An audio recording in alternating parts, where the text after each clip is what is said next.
girl KCEEPAT. Welcome back to my YouTube channel, and in today's video, just like you've seen, I'll be showing you how to properly cut your Sunray fabric and have all the lines straight. Like there are people that really do have challenges of having their lines straight while they're cutting this, so I'm just going to dive right into the video. So the first thing you're going to do is, I'm going to draft this on paper before I cut directly. You're going to mark the measurement of your hip divided by 4 plus sewing allowance of maybe 1.5 or 2 inches. So after that would be what you're going to mark all along this line, which is what I am marking on mine. I'm working with a hip 44, so I divided it by 4, which is 11, and I added 1.5 to 2 inches sewing allowance, and this is the line I am marking straight up. So that's exactly what you're going to do.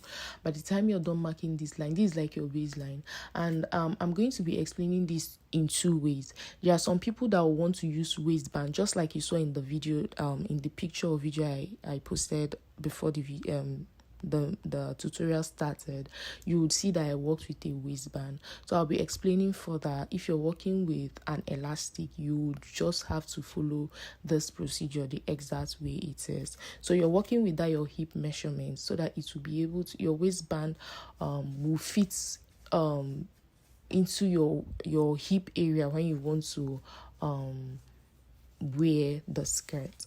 So the next thing I'm doing here, as you would see me do, is I'm subtracting my waistband measurement for it to give me the exact length that I need, and it was what I had marked in this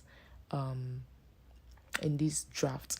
So the camera didn't capture this area, but I'll be explaining what I did. You're just going to extend 12 to 13 inches depending on how wide you want your skirt or gown to be, or whatever measurements that you're working with or fabric that you're working with. You're going to measure that across. So I measured 12 inches actually, and that's the line that you see me extending to where I had earlier marked, to the point I had marked as my hip point. I hope this is well understood. So basically all I did was to just form like an A-line kind of cut. So I merged that to where I had earlier marked as my hip, like my hip measurement. So the next thing to do is, you will see me keeping my tape diagonally. I'm basically marking the lines to make sure that I'm having a curved edge at that point. So the length I was working with was 47, so I basically marked that 47 across all of this line to cut this in a diagonal way, in a circular manner. So basically, having cut it out, this is what I am trying to explain. You will see my draft that it looks kind of circular. So I'm just going to quickly divide. All I'm working with is 3 yards of fabric. I would advise that if you want a better fullness, you should work with 3.5 or 4 yards of fabric. So I'm dividing this fabric into 2. You can decide to cut both front and back together, but I'm not doing that because Sunray materials are somehow it could be very, very stressful. It would usually shift when you're trying to cut it. So to be on the safe side and to make sure that you're very accurate, I would advise that you cut the front and back separately. So now, having attached my pattern, you can see that my pattern is actually wider. So that's why I said if you want it wider, you should be working with at least 3.5 yards of fabric, or even 4 yards for a better fullness. But I was working with 3 yards, so it means that I have to change the pattern. Also, I'll make sure to change this pattern to be able to accommodate the measurement, the fabric that I am working with. And it's at this point that I'll be explaining why I shaped it the way I shaped it, because I am basically working with a waistband.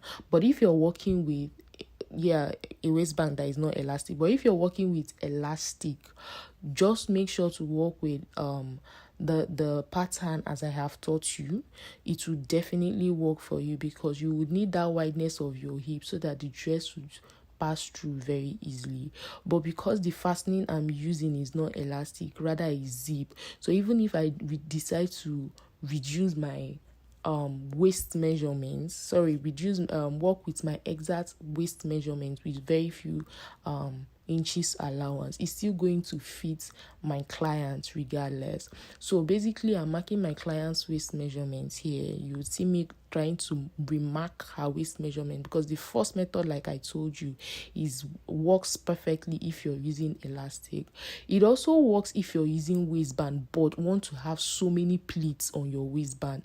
In my case, I wouldn't want multiple pleats on that waistband, so that's why you would see me reducing it like to my client's waist measurement. But I didn't work, like I said, I didn't work with her exact waist measurement. I added 2 to 3 inches to her waist measurement to make that place, so we're still going to have a bit of pleat but not so full. And then this adjustment I am also making is also going to like help me adjust the lower part, considering the quantity of fabric that we are working with. I hope my explanation is well understood. So I'm just going to curve the edge of our paper to the waist, to the current waist measurements that I am working with, and we are going to have a well curved flare kind of skirt. So this skirt is going to fit on her waist part without having so much of a pleat on that waist part. So by the time you cut this the skirt or the gown or whatever Sunray fabric that you're cutting with this pattern, you're going to have all your lines on a straight line. You're not going to have some kind of curvy skirt or gown or whatever, so they would all be on a straight line. But if you had cut your fabric in a diagonal form, placing your fabric in a diagonal form before you cut, definitely your lines ain't going to be straight. They are going to be slanted kind of. So do well to work with this pattern and you're going to like the final result. So the next thing I'm basically doing is to use what I had cut earlier to duplicate the other side of this pattern. And as you can see, I'm duplicating it this way because I do not want to divide the fabric for the back. So definitely I'm going to bring my zip on the side of this dress, and that makes my work easier. So afterwards, I cut a waistband as wide as 5 inches because my client wanted her waistband really big. She said that was what she loved about the dress. So the next thing I did was to quickly join the sides, that's the 2 sides of the skirt, and also I started attaching the waistband. At this point, I was explaining that I slightly pleated. Like I said, I didn't want full pleat. That was why I reduced the waist measurement. So you will see that I slightly pleated the skirt, and then I'm practically attaching the waistband at this point. So you're just going to take your time, attach your waistband. Make sure you iron properly because this waistband is like 2-in-1. I didn't even separate it, but I did wear to iron properly so that it would relax. So by the time you're done joining the waistband, next thing you have to do is to use the other part to seal up the waist so you have a neat finishing. And then after sealing up the waist, the next thing you would have to do would be to attach your zip, and basically that's all you have like with the skirt, because the major part of this tutorial is that a lot of people really do have problem when they are cutting Sunray fabric. You want to cut a flare kind of Sunray fabric, but you're keeping it in a flare form, so at the end of the day you're not going to have straight lines, you're going to have slanted lines. So following this pattern would really help you to prevent that error, and I hope this video helps. So please, if this video has been helpful to you, do well to like, share, and subscribe to my channel to encourage me to keep posting out lovely videos like this. Thank you, and see you in my next video. Bye.